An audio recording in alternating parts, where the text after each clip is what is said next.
Hey everybody, it is October 13th, 2009. I am Sonic Sons, and I'm here to inform you about a very sad, bad practice which has become too prevalent in our media, and that is stenographic journalism.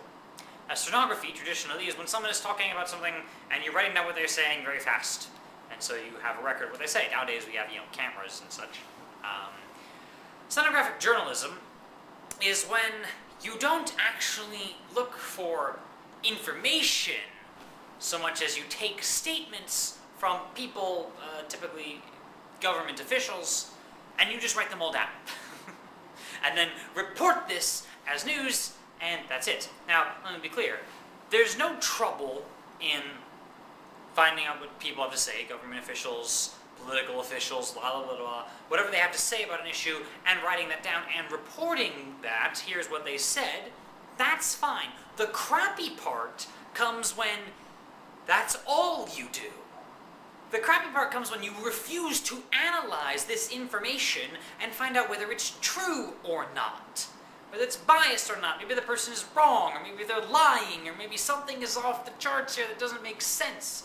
Logical steps have not been taken to figure out, gee, this and that, they contradict, and no.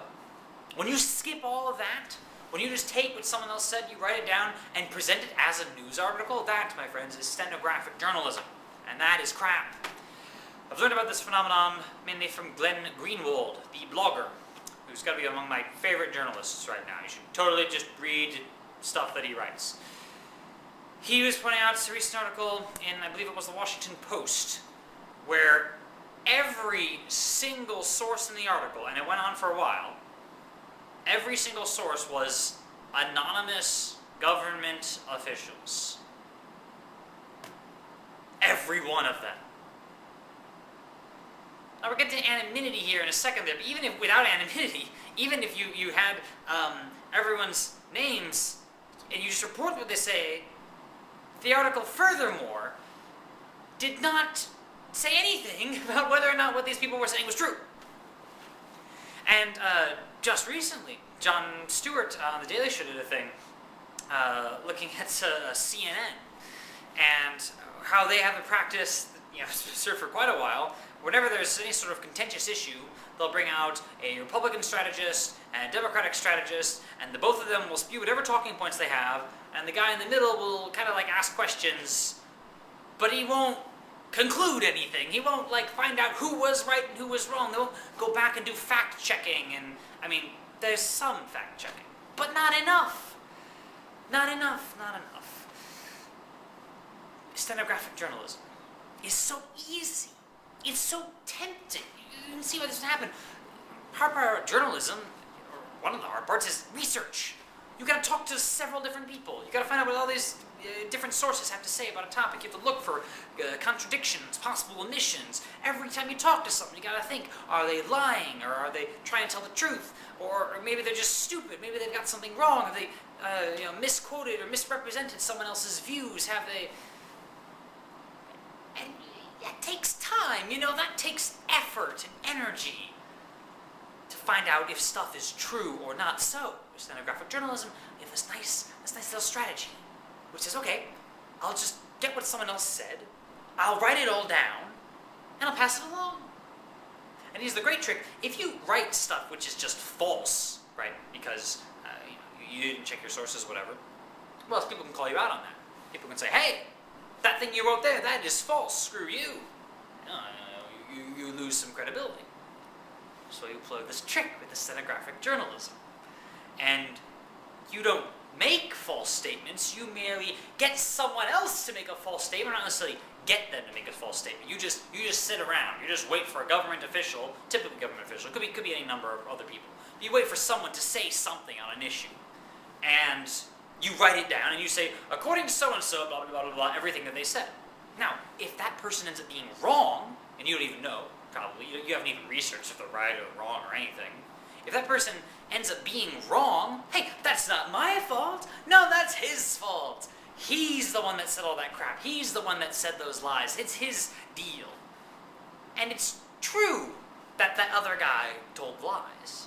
And it's true that you are just reporting what he said, and you have, like, every couple of paragraphs. Well, according to so-and-so, you're making it clear, this is what so-and-so said, not me. It's true that the other guy did the lying. It's also true that you've incredibly failed as a journalist.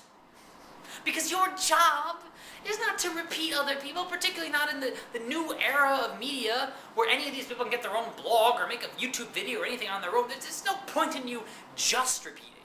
Repeating is fine if you add on the other element of analysis, fact-checking.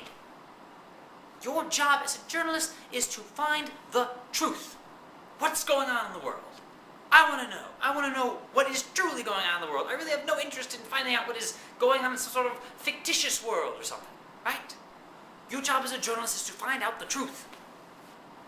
So when someone tells you something, you need to find out whether or not that's true, right?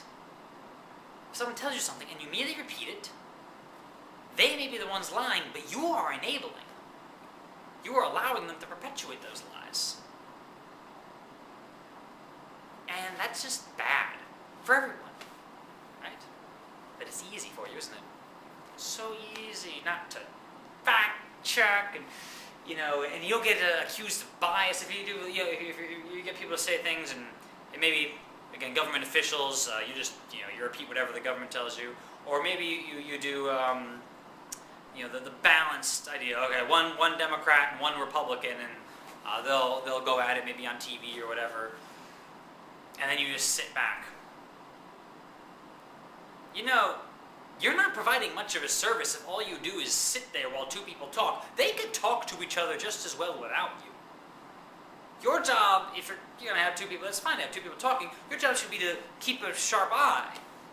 And when someone talks crap that doesn't make sense or isn't true, call them out on it. That's your job. Also, to ask interesting questions. That would be nice. I'm really sick of these general, you have like 10 minutes of discussion, any random topic. Okay, such in the news today. Here's 10 minutes or less. Both sides will get just the basic ideas in it. And then, okay, we have to leave it there, as they say on CNN. And is there room for more talking, more analysis? Sometimes there is. I mean, sometimes Larry King Live does an hour-long interview, but Larry King Live's not a hard-hitting journalist, and his name is not Larry King Live, it's Larry King. Anyway, he just does interviews, just kind of talks to people. I want to find someone who does the full journalist thing of like, but wait a minute, back when you said this, and now you're saying this, and clearly you're lying to me. And then point out to the audience, clearly, like, not just saying that someone is lying, saying that someone is lying when that person actually is lying. Because there are other people that just claim, typically, whoever I don't like, whoever's on the other side of the aisle, no. I want the truth. The truth. Stenographic journalism is crap.